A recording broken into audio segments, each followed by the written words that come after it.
140-45 lodging हो गया है। 108 लॉजिंग नहीं हुआ, 140-45 लॉजिंग हो गया है। और मुंबई का सबसे बड़ा टॉप जिस तरह से कमाटीपुरी होती है उस तरह से हमारी चांदीवली विधानसभा में गंदगी फैलाने का काम चालू है। ये सचिन बिल्डर उस पीजी में रहते ही नहीं है, ये अपने वसूली में के चले जाते हैं।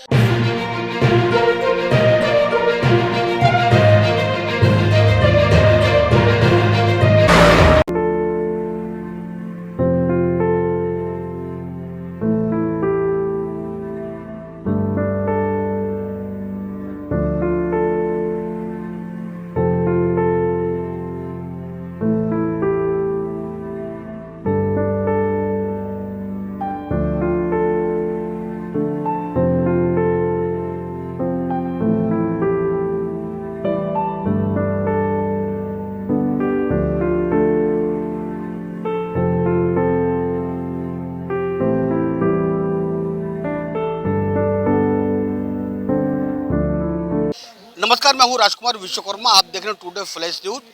इस समय मैं खड़ा हूं मुंबई के आज़ाद मैदान पर। यही आज़ाद मैदान है जहां पर कुछ दिन पूर्व पहले मराठा आरक्षण को लेकर मनोज जरांगे पाटिल जी ने यहां पर एक आंदोलन किया था और साफ तक महाराष्ट्र सरकार को खुली चुनौती देते हुए उन्होंने कहा था जब तक मुझे मराठा आरक्षण नहीं मिलेगा तब तक मैं यहाँ से आज़ाद मैदान छोड़कर नहीं जाऊँगा। उसी कड़ी के अंदर देख सकते हैं यहाँ पर कई ऐसे आंदोलनकारी बैठे हुए हैं, अलग अलग तरीके से अलग अलग बैनर लगाकर। यहाँ पर देखिए, यहाँ पर भी लोग बैठे हुए हैं। निलंबित करा मुंबई महानगर पालिका। मुंबई और महाराष्ट्र के अंदर अलग अलग डिपार्टमेंट के अधिकारियों के खिलाफ लोग बैठे हुए हैं, क्योंकि लोग जो शिकायत करता होता है उनकी बात को ध्यान नहीं देते हैं। इस समय हम आपको पूरी तस्वीर दिखा रहे हैं आज़ाद मैदान की। इस समय यहाँ पर बैठे हुए चांदीवली विधानसभा के एक वरिष्ठ समाज सेवक के तौर पर सुशील कुमार गुप्ता जी और सचिन जाधव, ये दो व्यक्ति यहाँ बैठे हुए हैं। ये सारे विषय बैठेंगे, चर्चा करेंगे कि सचिन बेलदार खिलाफ क्यों यहाँ पर बैठे हुए हैं। ये सारे विषय पर चर्चा करेंगे अभी हम। सुशील गुप्ता जी, आपके बाद मैं बाद में आऊँगा। सचिन जाधव जी, मैंने देखा कि हमेशा जब भी सुशील भाई जब भी कोई आंदोलन करते हैं, चाहे आंदोलन 90 फीट रास्ते के ट्रैफिक को लेकर हो, अवैध पार्किंग को लेकर हो, या किसी और तरीके का कोई मसला जो आम आदमी से जुड़ा हो, उस मसले को लेकर वो हमेशा आंदोलन करते हैं। अब हमेशा आप यहाँ पर उनका साथ दिए हैं, तो आज क्या लग रहा है कि आज यहाँ पे अनशन जो आप लोगों ने शुरुआत किया है सचिन बेलदार, बेलदार कौन है? सचिन बेलदार जो है येलवाड़ पश्चिम विभाग के पहले 159 और 161 के यही हुआ करते थे, अब डीओ हो गए।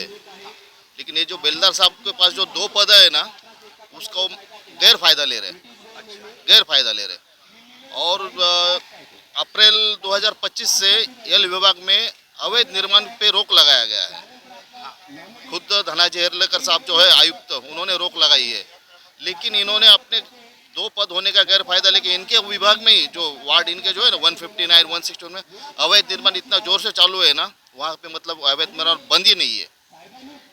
वो अपने दोनों पद का और अपने पावर का इस्तेमाल गलत तरीके से कर रहे हैं और अवैध निर्माण ज़्यादा कर रहे हैं। इनका फुल सपोर्ट है उसमें, उनके खिलाफ बैठे हैं। ये पूरे मामले की अच्छी जानकारी अगर दे पाएंगे तो सुशील गुप्ता जी, मेरे ख्याल से ऐसे कई ऐसे मैंने न्यूज़ कवर किया हुआ है इसी आज़ाद मैदान पर। स्थान अलग हो सकता है, जगह अलग हो सकती है, मैदान एक ही है, विषय अलग हो सकता है। 21 विषय सचिन बेलदार ये शख्स कौन है, उसके खिलाफ क्यों बैठे आप?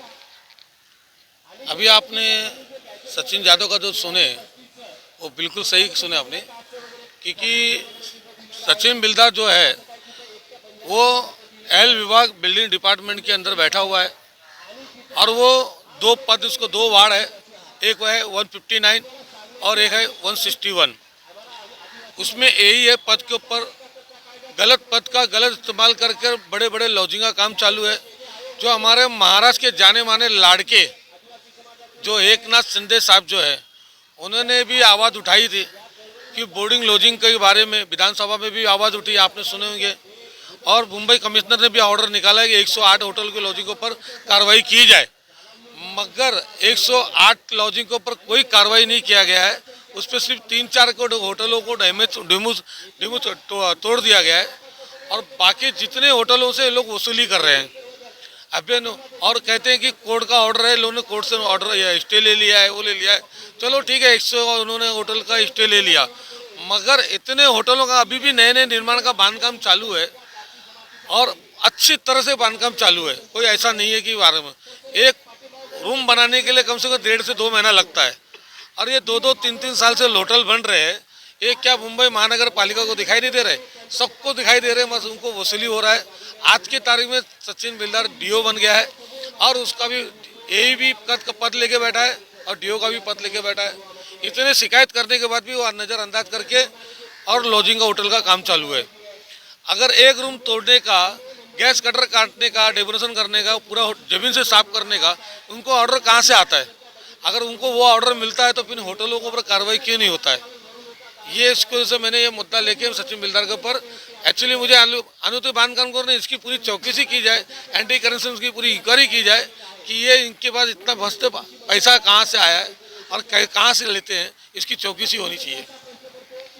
चौकसी लेकर पहला सवाल आपने बताया। दूसरा सवाल कि इनके कार्यकाल के अंदर यही बनने के बाद और डीओ बनने के बाद उनके कार्यकाल के अंदर अवैध भ्रष्टाचार बड़े पैमाने में किया गया, खासकर अवैध बांधकाम के रूप पर। उसकी भी शिकायत 108 लॉजों को लेकर भी आप इस पे भी आपकी नाराजगी है? हमने और जितने भी वो बड़े बड़े जितने होटलों का, बड़े बड़े कंपनी का काम चालू है उसकी हमने शिकायत भी की है। 1 पीजी नहीं, 2 पीजी नहीं, 3 नहीं, 4 पीजी ले चुके हैं। अभी तक कोई इसको पीजी में आए थे सचिन बिल्डर साहब? ये सचिन बिल्डर उस पीजी में रहते ही नहीं है, ये अपने वसूली में के चले जाते हैं। मतलब जब शिकायत करने वाला जब उनका शिकायत सोमवार का रहता है उस समय ये कहाँ गायब हो जाते पता नहीं चलता है। और उनके जब ये रहते हैं वो कब रहते हैं कि जब बीच में अचानक में, मगर उनके केबिन में कॉन्ट्रैक्टर लोग बैठे रहते हैं या कोई शिकायत करते हैं, हफ्ता वसूली देने वाले बैठे रहते हैं बस। एक आखिरी 2 सवाल लूँगा आपसे मैं। महाराष्ट्र के जैसा आपने कहा लड़के DCM, deputy chief minister of Maharashtra, उन्होंने भी एक विधानसभा के साफ तौर पे कहा कि अवैध बांधकाम पर लगाम लगनी चाहिए, अगर जो हुए उस पर तुरंत कार्रवाई होनी चाहिए। तो सचिन बेलदार जैसे अधिकारी एकनाथ शिंदे साहब की भी नहीं सुनते हैं? नहीं, उनका भी नहीं सुनते ना। अगर सुनते तो आज पूरी कार्रवाई होता ना। सचिन बेलदार को किसका आशीर्वाद प्राप्त है कि मतलब पीजी में नहीं मिलते हैं शिकायतकर्ता से, तो क्या माना जाए आपकी नज़र में कि आशीर्वाद किसका इनको प्राप्त है? इनको पैसे का आशीर्वाद है, वार्ड ऑफिसर का सपोर्ट है पूरा। देख सकते हैं ये सीधा सीधा आरोप सचिन बेलदार के ऊपर उन्होंने इसके लिए लगाया हुआ है। डीओ और इसके पहले 2 वार्डों में 159, 161 में एक यही के नाते, बिल्डिंग डिपार्टमेंट के नाते अवैध रूप से बांध कामों को बढ़ावा दे रहे हैं। एक आखिरी सवाल छूट गया है, कितना दिन आपका है अनशन का? ये अभी हमारा दूसरा दिन है। अभी तक कोई अधिकारी महानगर पालिका से बेलदार का प्रतिनिधि बनकर कोई आया है? अभी तक सिर्फ मेरे पास तो नहीं आया है। ये आज़ाद मैदान के जो बीट ऑफिसर के जो मार्शल जो होते हैं ऑफिसर, उनके थ्रू से उनको फ़ोन किया जा रहा है कि आप उनको हमारे पास भेज दो, मगर मैं लोग हमारे किसने फ़ोन किया उनको, पुलिस वालों को? यहाँ पर कुर्ला एलवाड़ के किसी कोई अधिकारी ने किया है।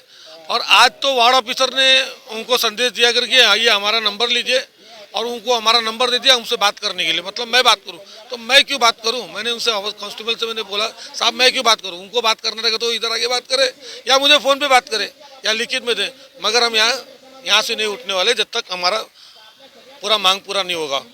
तो ये क्या लगता है, मतलब जब तो आपकी मांग यही है ना कि मतलब सचिन बेलदार के ऊपर इसकी उस पर कार्रवाई किस तरह की जाए, इसकी जानकारी ली जाए, ये अवैध किस तरह से, इसके बाद मतलब जो पैसा धनराशि आई है, क्या मांग चाहते हैं आप?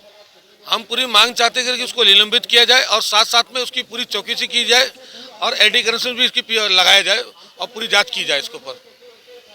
देख सकते हैं सिर्फ और सिर्फ एक ही नाम है सचिन बेलदार, जो सहायक अभियंता तथा डीओ, उसके खिलाफ वे बैठे हुए हैं कि उनके कार्यकाल के अंदर मौजूदा हालत में भी बड़े पैमाने के अंदर अवैध बांध काम के साथ साथ अवैध लॉजिंग का भी कार्य पनप रहा है। महाराष्ट्र सरकार के 108 लॉजों पर कार्रवाई के आदेश के बाद क्या कार्रवाई हुई, उन्होंने साफ तौर पे कहा है जब तक उनकी मांगे पूरी नहीं होगी, आज उनके अंतर का दूसरा दिन है। लॉजिंग नहीं हो गया, कम से कम 140-45 लॉजिंग हो गया है। 108 लॉजिंग नहीं हुआ, 140-45 लॉजिंग हो गया है। अब मुंबई का सबसे बड़ा टॉप, जिस तरह से कमाटीपुरी होती है उस तरह से हमारी चांदीवली विधानसभा में गंदगी फैलाने का काम चालू है। देखिए एक बड़ा आरोप कि चांदीवली विधानसभा उस विधानसभा के अंदर बहुत सारे ऐसे प्रतिष्ठित व्यक्ति रहती हैं कि जिन्होंने साफ तौर पर कहा है कि कमाटीपुरा जो रेड डेड एरिया है मुंबई की जानी मानी, उसके बाद उसकी बनने की तैयारी अब चांदीवली विधानसभा कागार पर है। कहीं ना कहीं बहुत बड़ा सवालिया निशान उन्होंने महाराष्ट्र के सामने रख दिया है। अब ये फैसला अब जो है महाराष्ट्र का यानी कि महायुति और खासकर देवेंद्र फडणवीस जी को अब लेना है कि सहायक अभियंता डीओ एई सचिन बेलदार पे कार्रवाई कब होगी, नहीं तो सचिन जाधव और सुशील गुप्ता जी इसी तरह अंचल में बैठे रहेंगे बेगर कुछ खाए पिए अन्न जल त्याग दिया है। उन पे रहेगी हमारी पैनी नज़र। जब तक वो न्याय नहीं मिलेगा तब तक हम रोज एक तस्वीर दिखाने की पूरी कोशिश करेंगे। अभी के लिए बस इतना ही। मैं राजकुमार विश्वकर्मा, आज़ाद मैदान से।